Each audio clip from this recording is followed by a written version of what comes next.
it's Erica. Welcome back to my channel.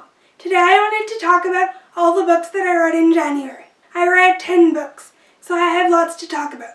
Let's just get right into it. The first book I read in January was one that I borrowed from the library, and that was Paperweight by Meg Haston. This is a YA contemporary standalone, and it follows this girl who is in an eating disorder treatment facility. And it just follows her daily experiences there. In 27 days, though, the main character plans to kill herself because she feels responsible for her older brother's death. When the main character gets to the treatment facility, she's not really interested in being there or any of the patients or counselors. She wants nothing to do with that place. She's adamant that she doesn't have a problem, and she's not really interested in her recovery. This book showed what it was really like to have an eating disorder, what it's like internally for the person experiencing the eating disorder. And there was so much detail in this book about the main character's day-to-day experience and what it's like in her mind. I can't remember the name of the main character, but I really felt like I was experiencing the story with her as she was going through her experience in the treatment facility. As the story progresses, you discover more about the character's family and what the different relationships around her was like. For example, her relationship with her parents, her relationship with her brother, and the complicated friendship that the main character had with this one girl before entering treatment. We learn that this complicated friendship that the main character had was actually abusive and manipulative. We also learn that the main character was developing romantic feelings towards this friend, which made the relationship that much more complicated, especially since this friend that the main character had was also a person that her older brother was dating before he passed away. So as you can see, there's a lot of layers to this book, and a lot of layers to the main character that led to her developing an eating disorder. I really liked getting to know the main character as the story evolved on the page and getting to learn more about the complex family dynamics that the main character was a part of. I also got to see the terrific relationship that the main character reluctantly develops with her therapist over time. The relationship that they form over the course of the book was real, and this therapist really cared about the main character and was really interested in helping her through her recovery. I also really loved the budding friendship that the main character develops with one of the other patients in this treatment center. The main character wanted nothing to do with this girl at the start of the novel, but as the story progresses, you can see a genuine, true friendship developing between the main character and this other girl. Overall, I really loved the story. I think I gave it 5 out of 5 stars when I read it. It's definitely a terrific story that's well written, and it's a book that a lot of people should read. It's a story that'll definitely stick with me over time. The next book I read in January was Made You Up by Francesca Zappia. This is another YA contemporary standalone. It follows this girl who has paranoid schizophrenia, and she has trouble distinguishing reality from hallucinations. Like the previous book, you really get to understand who the main character is, and you're really experiencing the story along with the main character. Also, because the main character has schizophrenia and has trouble distinguishing reality from her hallucinations, you really don't know what's real in the story and what's not. The story begins in the past, when the main character, as a child, met this interesting boy with blue eyes in the grocery store. And when she met this boy in the grocery store, she liked him. But since that day, she never saw him again, until he shows up at her school one day. The main character thinks he looks really familiar. She doesn't know where she met him. She starts to think that this guy looks similar to the boy that she met when she was a little girl, but she doesn't know if that little boy that she met was real or if it was a hallucination. So she's definitely intrigued by this boy that shows up at her high school, and she wants to find out more about him. So things are confusing and the main character doesn't know what to think. The main character has this one best friend who knows about her schizophrenia. And he's always there to help her figure out what's real and what's not. The boy that the main character is intrigued by is the love interest in this book. They have an enemies to lovers thing going on, and as the main character warms up to this guy, she feels that he's the only one that could understand her, apart from her best friend. The main character also has complicated family dynamics. She doesn't really get along with her parents, except for her dad. Her mom seems to think that she's crazy and is in need of more medication, so she doesn't really have the best relationship with her mom. The main character also has a little sister, whom she gets along with. I loved the relationship that develops between the main character and the love interest. I was intrigued by the enemies to lovers thing that I had going on in the beginning, but over time I warmed up to Zach, just like the main character did.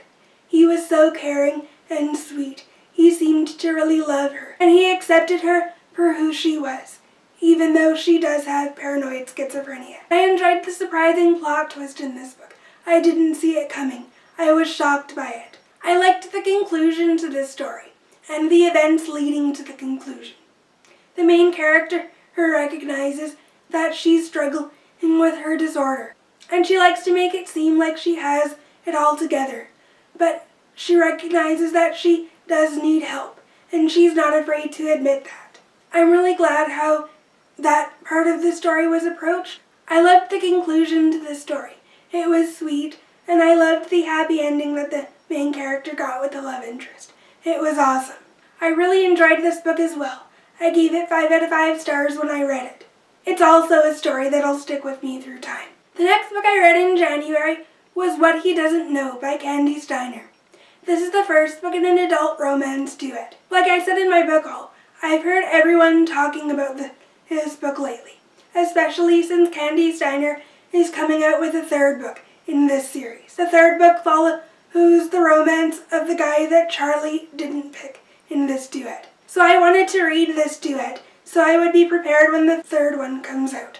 I think the third one comes out in February. This book follows a girl named Charlie, who is a teacher at a private school, and she's married. But she feels like she hasn't felt love from her husband in years.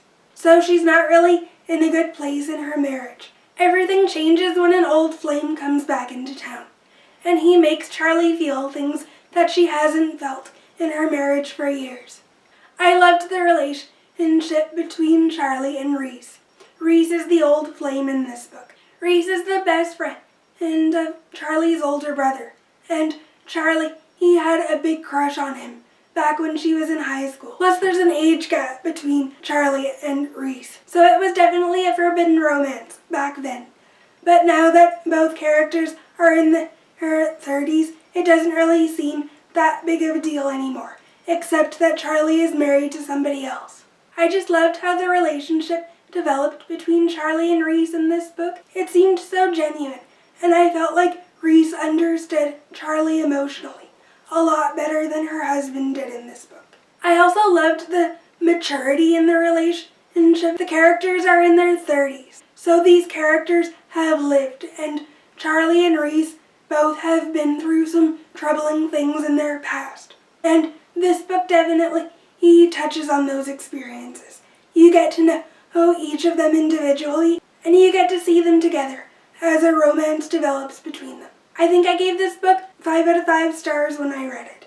It was really good. Next, I read What He Always Knew by Kandi Steiner. After reading the first book, I was really leaning towards Reese for the person that Charlie should end up with, but this book completely changed my thoughts around. In this second book, we really get to understand Cameron, who is Charlie's husband, and what he's like as a character, and what his perspective is on Charlie, and what they've experienced together, and this affair that Charlie is having with Reese.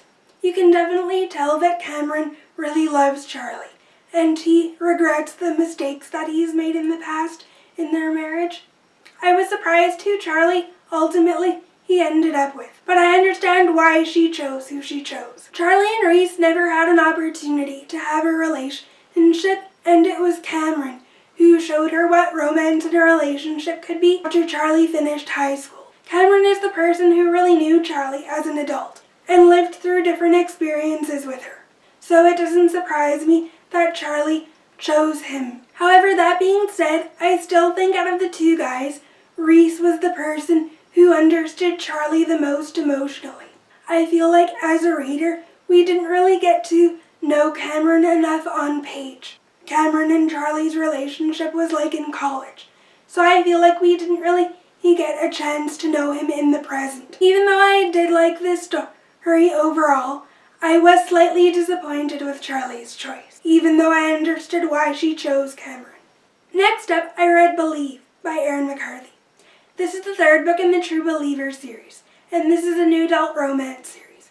Robin used to be a party girl, but that changes the night that she gets blackout drunk and does something she should never have done: sleep with her best friend Kylie's boyfriend. Since that night, she's determined to change her ways and stop drinking.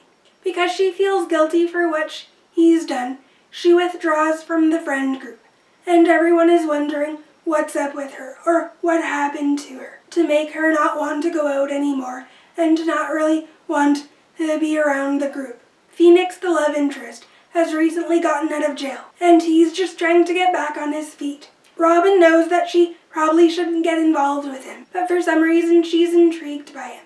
It turns out both Robin and Phoenix are just lonely, and they could definitely use someone to talk to. I loved the relationship between Robin and Phoenix in this book. It developed so slowly and naturally. It's definitely a friends to lovers romance. Even though Phoenix has been in jail and has a tattooed exterior, inside he's so sweet and genuine.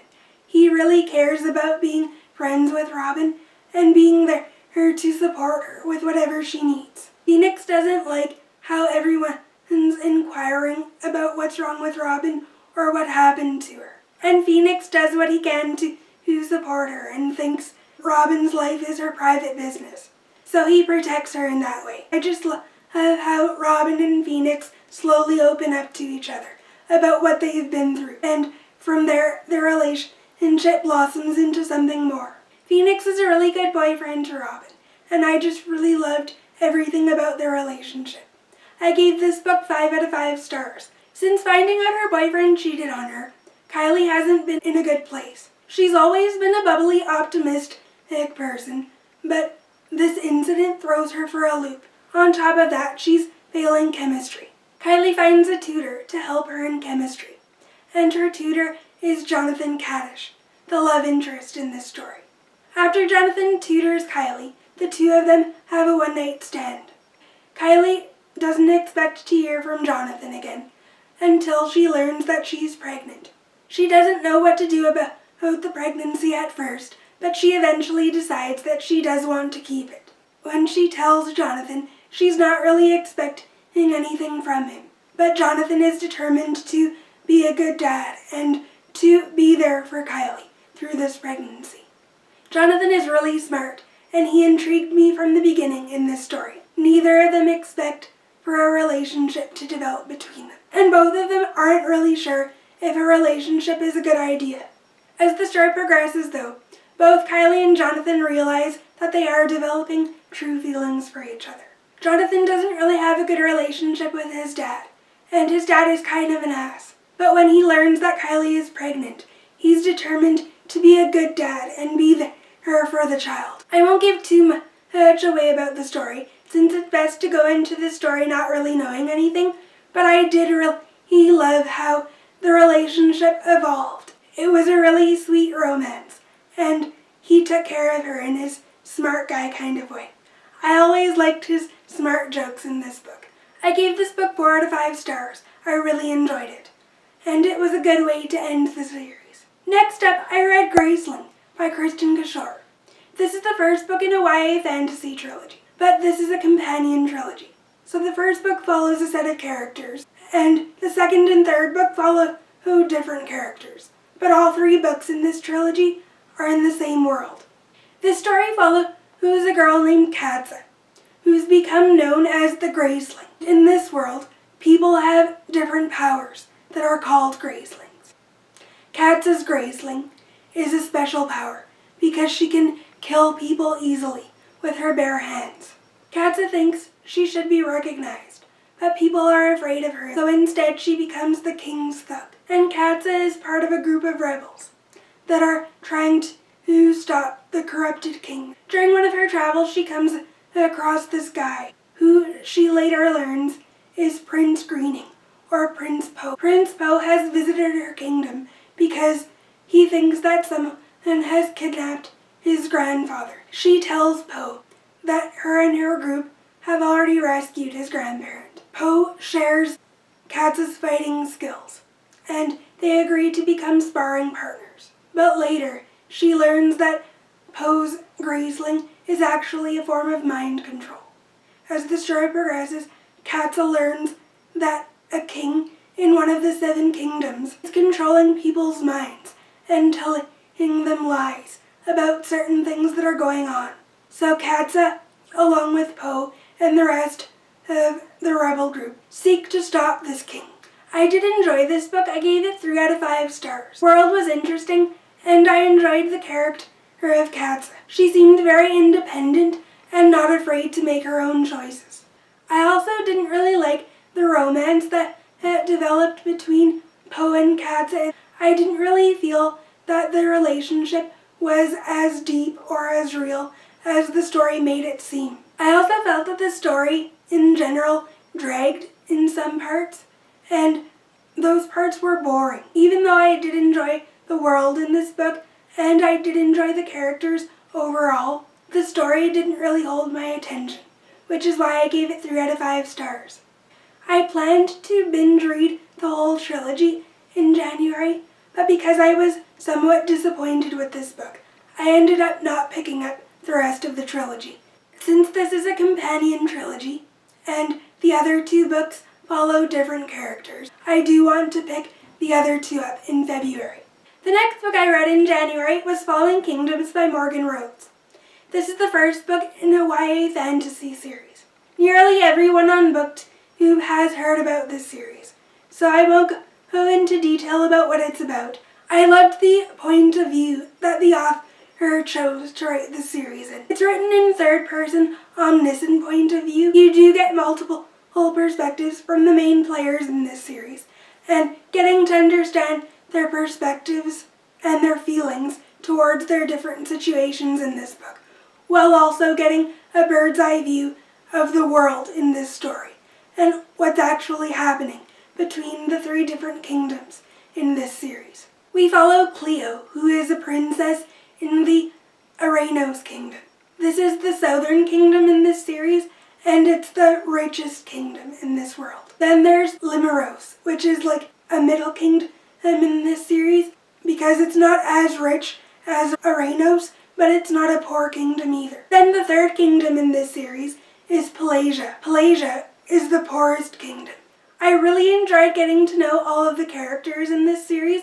The characters are definitely what make this series for me. Getting to really understand their perspectives on where they sit in this situation, or in this big war that's breaking out around them.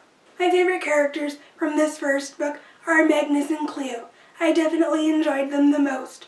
Aside from the war that's breaking out between these 3 kingdoms, I did enjoy the magic elements in this book. So I also found this part of the story fascinating as well. I gave this book 4 out of 5 stars when I read it.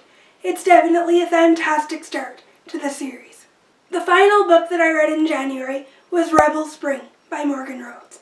This is the sequel to Fallen Kingdoms. I did enjoy this book, but I gave it 3 out of 5 stars. Honestly, I felt like not a lot happened in terms of the story, and this was a bridge book to connect it to the rest of the series. The main storyline in this book was predictable. I could foresee Cleo's predictions about the end of the story, so the main storyline and where it was leading wasn't really that surprising, but I did enjoy some of the surprising things that happened with the characters in this story. I also enjoyed learning more about the sanctuary and just the elemental magic that was further developed in this sequel. It definitely kept my attention, and I wanted to see what would happen next. I did enjoy Alexius as a character, but I felt the relationship that developed between him and Lucia was a little bit like insta-love. Considering there were magic aspects involved in it as well, that's what kept me interested, so the insta-love aspect didn't really bother me that much. I'm definitely looking forward to reading the rest of the series. I can definitely tell this series is going to be good. Those are all of the books that I read in January.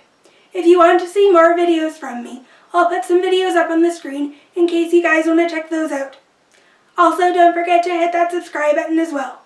I hope you guys enjoyed this video, and I'll see you in my next one.